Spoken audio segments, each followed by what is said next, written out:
20 फरवरी 2023 को जापान के जियोलॉजिकल सर्वे ने अपनी एक रिपोर्ट पब्लिश की जिसमें उन्होंने जापान में 7,200 नए आइलैंड्स डिस्कवर होने का अनाउंस किया। इन आइलैंड्स के डिस्कवर होते ही जापान जैसी पीसफुल कंट्री ने उन आइलैंड्स पर हेवी मिलिटराइजेशन लगा डाला। अब जापान के सडन अनप्रेडिक्टेबल मूव से कई कंट्रीज थोड़े से डर चुके हैं, इंक्लूडिंग चाइना। चाइना के डिफेंस मिनिस्टर ने तो इस पे ये कहा कि उन्हें जापान के मिलिट्री से खतरा है क्योंकि जापान ने चाइना के एक आइलैंड को इलीगली ऑक्यूपाई करके रखा है और उन्हें बेसिकली ये लग रहा है कि जापान आगे ये एक बड़े स्केल में करने वाला है। कई सालों पहले 1987 में जापान के आइलैंड्स का लास्ट सर्वे हुआ था, उसमें आइलैंड्स का काउंट इतना आया था, बट फिर अभी अचानक से 2023 में 7,200 नए आइलैंड्स कैसे डिस्कवर हो सकते हैं? सो बात ये ना फ्रेंड्स, अभी हाल ही में वो एक सर्वे में जापानीज जियोलॉजिकल सर्वे अथॉरिटी ने सभी आइलैंड्स को ऑन पेपर 2 हिस्सों में डिवाइड कर दिया, जिससे उनके आइलैंड्स का काउंट डबल हो गया, हेंस 7,200 न्यू आइलैंड्स। बट अब सवाल यहां पर यह आता है कि जापान को इतने सालों बाद सर्वे करके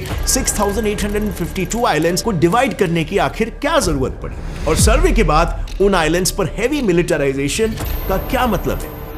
इसे समझने के लिए ना हमें साउथ चाइना सी की जियोपॉलिटिकल सिचुएशन को समझना होगा। ये रीजन हमेशा से एक डिबेट का टॉपिक रहा है क्योंकि यहाँ के कुछ आइलैंड्स पर एक नहीं, 2 नहीं, बल्कि 5 देशों के क्लेम्स है। जैसे for example the very controversial Spratly island. इस आइलैंड को 5 देश क्लेम करते हैं, लेकिन चाइना ने इस पर अपना जबरन कब्जा जमाया हुआ है और उस पर फोर्सफुली मिलिट्री बेसिस तक सेटअप कर दिए।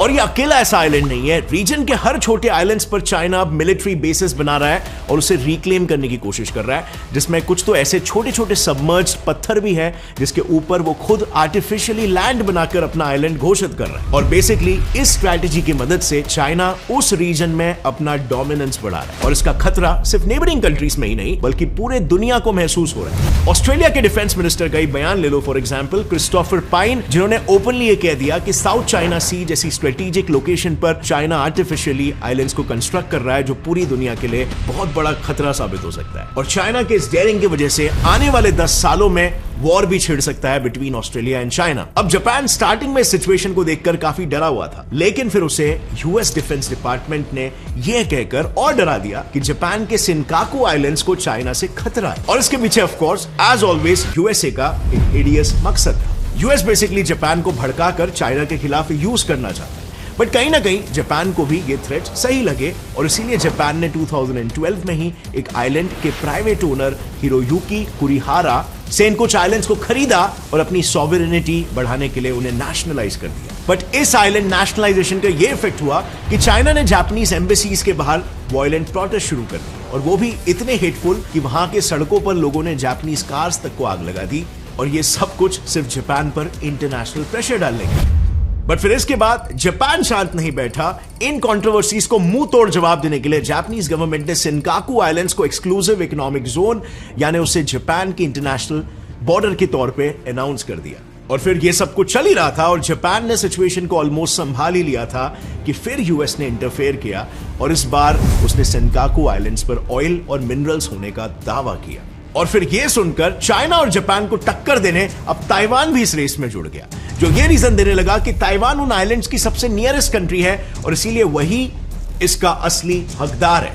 मतलब यूएस ने जापान के एक और कंट्री से रिलेशंस यहां पर खराब करवा दिए और फिर इन तीनों कंट्रीज ने उस आइलैंड पर अपना स्ट्रॉन्ग क्लेम करने के लिए उसे अपने अपने हिसाब से रीनेम कर दिया। जैसे फॉर एग्जांपल जापान ने उन्हें सिनकाकू आइलैंड्स का नाम दिया, जो नाम बाय द वे पूरी दुनिया भी रिकॉग्नाइज करती है। बिल्कुल वैसे ही चाइना ने उसे दियाओयू आइलैंड नाम दिया और ताइवान ने दियायूटा लिएयू नाम से उसे रिकॉग्नाइज किया। अब आज की तारीख की अगर बात करें तो इस आइलैंड पर टेंशंस इतने बढ़ गए हैं कि फिलहाल में उन आइलैंड्स पर इन तीनों कंट्रीज के वॉरशिप्स आकर आमना सामना करते हैं। और इस कंटिन्यूअस वॉर थ्रेट के चलते जापान को अपने एडमिनिस्ट्रेशन ऑफिसेस थोड़ी दूर इस आइलैंड से यहां पर शिफ्ट करना पड़ गया ताकि वो सेफ रहे। इनफैक्ट इन कंट्रीज के बीच काफी ज्यादा साइबर प्रॉक्सी वॉर भी चालू रहता है। इनफैक्ट इन्हीं कंट्रीज के बीच क्यों आजकल हर एक कंट्री अपने आप को साइबर फ्रंट पर प्रोटेक्टेड रखने के लिए और ऑल्सो अपनी इकोनॉमी को बूस्ट करने के लिए आईटी फील्ड पर बहुत ही ज्यादा फोकस कर रही है। which is why this field is booming like anything. अगर आप भी इस इंडस्ट्री में अपना वंडरफुल करियर बनाना चाहते हो without having prior knowledge of coding,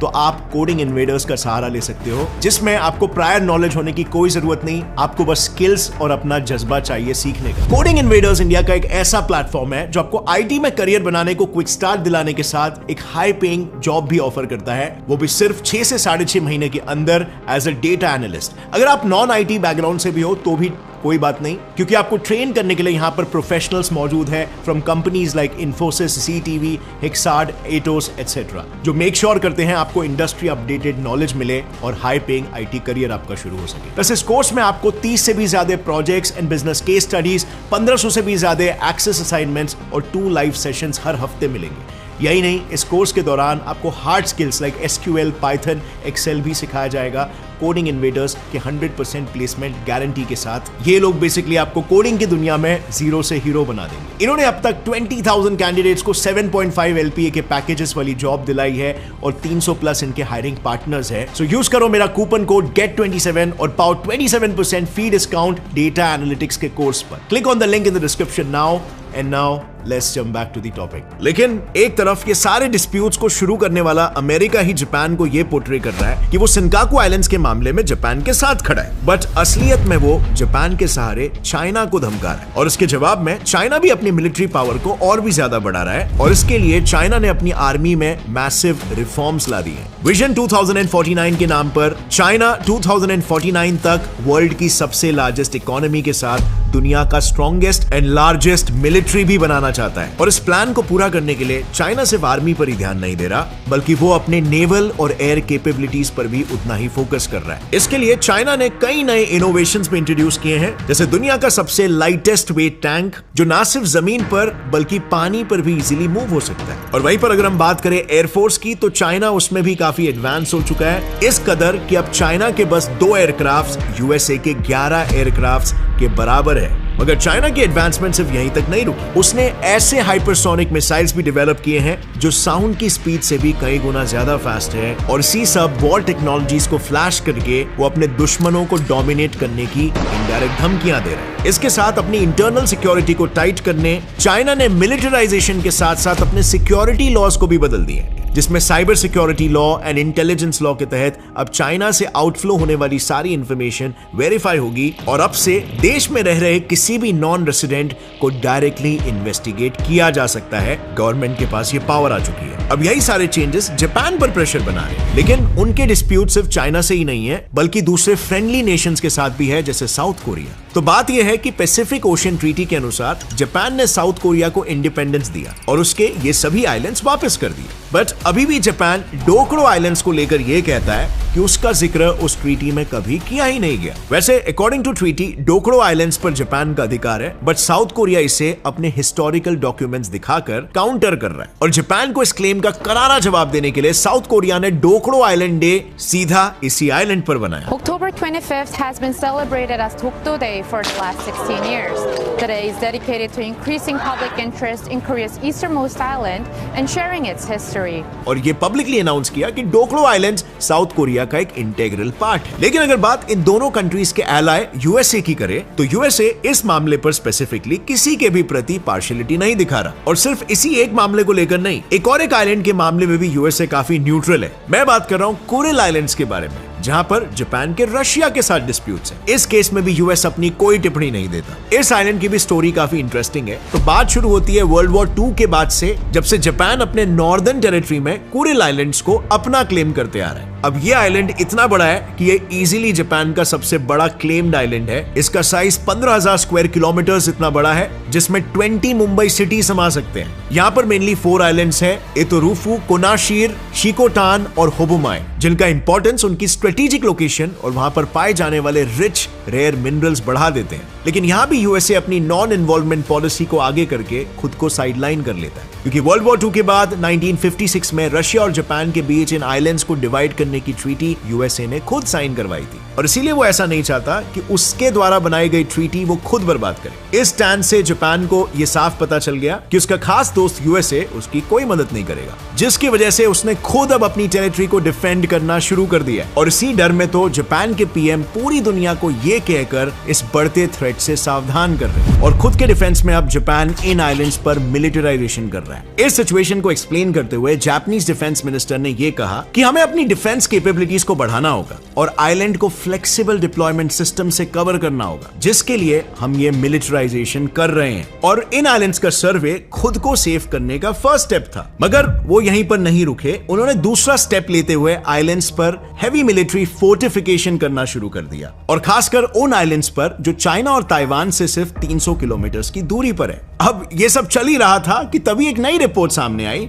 around 72% Japanese लोग अब वॉर लाइक सिचुएशन नहीं चाहते, जिसके लिए वो जापान में बढ़ रहे हेवी मिलिटराइजेशन का विरोध कर रहे हैं। और वो भी इतना कि अब तो लोग प्रोटेस्ट करने के लिए सड़कों पर भी उतर आ गए हैं। 小さな力なんだけれども頑張ってるんです。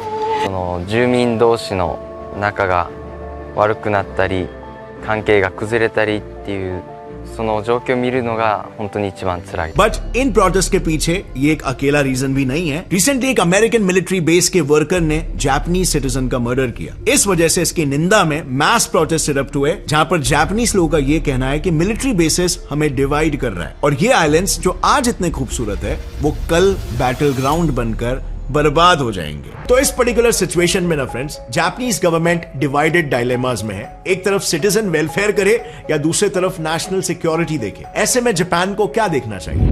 वेल, मेरे हिसाब से national security should always be a priority for any nation, और वो पहले आना चाहिए, क्योंकि देश अगर रहेगा तभी तो सिटीजन्स रहेंगे, राइट? और रही बात यूएस के क्लोजेस्ट एलाय यूएसए की, तो उसकी हिपोक्रेसी को तो हम दुनिया भर में क्लियरली देख सकते हैं, जिसके कारण जापान और ताइवान के बीच में भी अभी टेंशंस डेवलप होने शुरू हो चुके हैं। इस सारी सिचुएशन में आपकी क्या राय है? कमेंट्स में जरूर बताना। और एक बात बता दूं कि यूएस की हिपोक्रेसी सिर्फ पॉलिटिकल सिचुएशन में नहीं बल्कि अपने पर्सनल इंटरेस्ट के लिए भी है। और हाल ही में आप यूएस की हिपोक्रेसी इंडिया के खिलाफ भी देख सकते हो कि कैसे यूएस और उसकी कंपनियां इंडियन बिजनेसेस और इंडियन इकोनॉमी को टारगेट कर रही है नीचे गिराने के लिए। इस टॉपिक को मैंने काफी डिटेल में यहां पर इस वीडियो में कवर किया है, तो उसे जरूर चेक करना ताकि आप भी इनके एजेंडा के बारे में जान सको। और अगर फ्रेंड्स इस वीडियो से आपको कुछ भी नया सीखने मिला, एक लाइक जरूर ठोकना। गौरव ठाकुर चैनल को सब्सक्राइब कर लो और मेरे Instagram page Gaurav G Thakur को फॉलो करना मत भूलना इंटरेस्टिंग अपडेट्स के लिए। See you next time. As always stay curious, keep learning and keep growing. जय हिंद।